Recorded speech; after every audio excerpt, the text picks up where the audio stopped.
effectively, what am I using the wire for? Now, I got to thinking when I was using the pegs. The pegs are great. Put the wire, gives me a nice scaffolding, but I still have to use an inch and a half of foam straight through. The foam's adhering to the foam, so it's actually trying to pull away. And you have two pieces of clump foliage, and you push them together, they're naturally going to spring out. Now this is a pretty good bond, but attached to wire, it's considerably stronger. It also, all that area that's inside is hollowed out. That's effectively area that I'm saving on foliage. I'm also effectively saving on weight. Although this doesn't weigh much, it does actually decrease the amount of weight. And then the wire adds a little bit, so effectively you're probably saving 0 in terms of weight, but you're saving a lot in terms of cost. This stuff is about $18 Canadian, so about $15 US for a 3-quart bag. So this stuff here is like I said, $3 for a linear foot, maybe at the most. So you get 3 feet by 1 foot for about $3. How much can you do with this? A ton. I could do all these boards with less than a linear foot. So it's cost effective to use this. It's a lot less work. I had to drill no holes. I didn't have to wrap any wire. I didn't have to stick pegs or cut any pegs off to any certain height. It was all done for me, just by simply folding and cutting. So, before you can use this, you got to effectively do the same thing. Come in, find a couple contact points, put your dollop of glue down. Now it's going to run down onto your previous layer underneath and probably right down onto the rocks. Who cares? It's only adding to the strength. So put that in place, let it dry. It'll take a couple seconds and then that'll harden. Now we have our internal structure that we can start adding foliage to. What I wanted to show you is kind of what it'll look like on the inside. So I did a cross-section one here. You can see that. So here you can see foliage attached to the foam, rocks on the inside, and then I've done the other side already with the clump foliage. So here, that's what it's going to look like, a finished product. If you're looking up the road or whatever, just take off the little cobwebs. You can see there's hopefully some exposed rock. Some areas is very little exposed rock. Along here you can see there's some rock showing. If you have any area that's got a feature right up against a rock, it's good to bring the foliage right over, still leaving a couple rocks showing here and there, and it really tidies that edge up. This stuff is quite thick. It's about a centimeter thick, so it's tough to transition it from the wheat to the road or wheat to the grass, but giving the bocage right against the rock, it's really subtle. It blends right in, almost like it's growing into there, or this is growing into the field, vice versa, however you want to describe it. So make up a little narrative for your terrain. But that's what it's going to look like on the inside if you hacked right through it. And then this is going to be the finished product. So I'm assuming by now, put a little bit of glue on my finger there.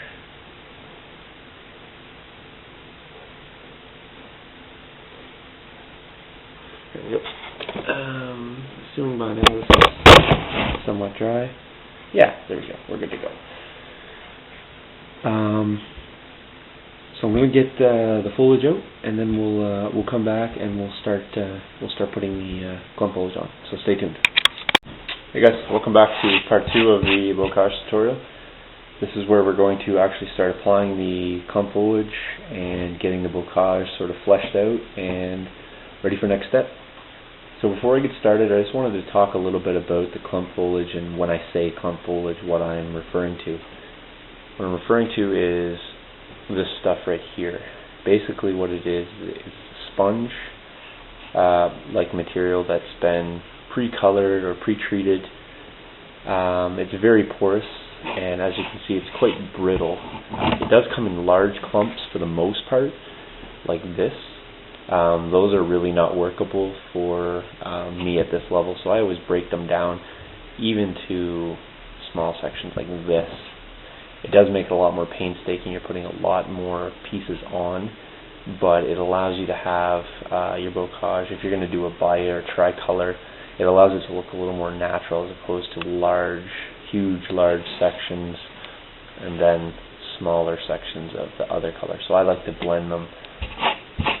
When you get up close, you can definitely see it, but when you look from a distance or tabletop distance, you can see that it has the variation in color. I do a lot of monochrome bocage as well, with the single color, light green being my favorite. But I thought I would just start off by showing you a few of the different colors and what exactly it means. It comes in a couple sizes as well. This is a 3-quart bag. You can buy a 1.5, and I believe you can even buy a small quarter or half-quart bags.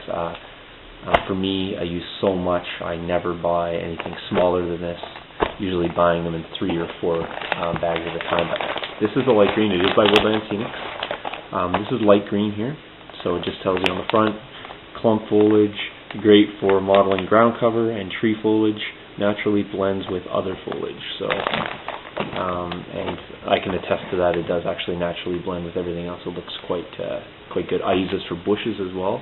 Not this color in particular. I use the medium green. I'll show you next. Yeah, here's the medium green. This is a really versatile color. I like this for both trees and for bushes. I tend to stay away from this on bocage in terms of solid. I did do a little bit on here, but that's atypical. I usually use this, or I reserve this for the use of bushes and trees. And then that allows me to use the other 3 colors for the bocage, and then it doesn't look like my bushes are and trees are the bocage. It gives some variation between. So this is medium green, again 3-quart bag, same stuff.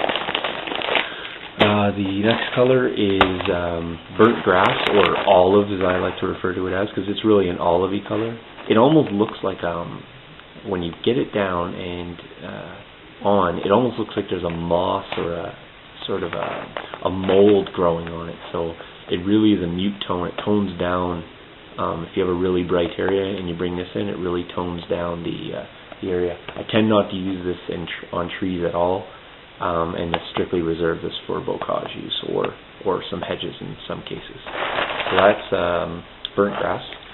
And the last one, I don't have an unopened bag of it, but I will show you. I tend to put them in these Ziplocs. The only downside of those bags, I mentioned this before, is they don't come resealable. So you cannot reseal the bag, which is a real pain because you're unlikely going to use that in a single sitting. So I just open it up, put it in a Ziploc, put the label on, or get my wife to label them for me, and then I have it in a resealable bag. This is the conifer. It's actually there actually is 2 color variations. This is conifer, so this is really dark. This is like your black forest type trees, or if you're going to do pines, this is the stuff I like to use. There's 5 colors. I forgot to grab the other bag. There's a dark green, and dark green is very close to medium green. If you didn't have them side by side, you would have a very hard time. Even I have a hard time distinguishing between the 2. So I tend not to use a lot of dark green, just simply because I'm using medium. In the odd spot where I want to do a large underbrush area, I will bring the dark and the medium together, and it does create a small variation. But I do a little something different with bushes, and I'll cover that in a different tutorial altogether. So